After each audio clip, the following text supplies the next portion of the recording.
Bowling করছেন DJ Roni. দেখা যাক তিনি তার তৃতীয় বলে কি করেন। বল করলেন, আবেদন করেছিলেন কিন্তু সেই আবেদনে সাড়া দেননি আম্পায়ার।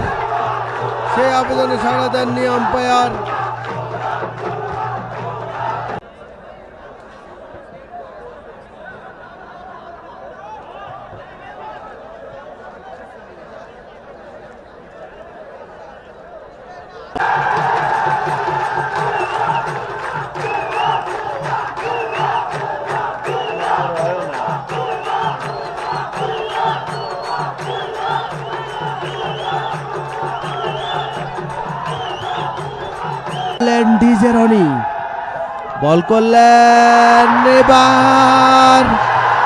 এবার কি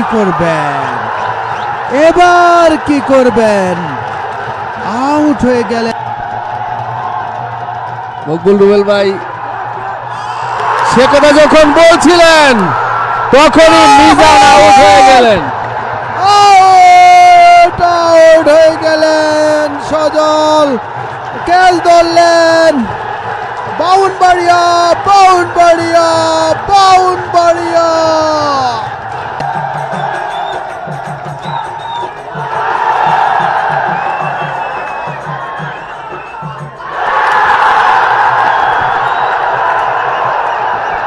কিশোরগঞ্জের দর্শকরা যখন উল্লাস করছিলেন ঠিক তখনই ডিজে রনি একটা শট অফ দ্য লেন বল করে কিশোরগঞ্জের ক্যাপ্টেন জাহিদ হাসান অনিককে রুবেলের হাতে ক্যাচের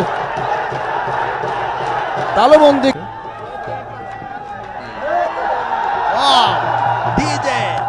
ডিজে নো ম্যানস ল্যান্ডে ক্যাচ।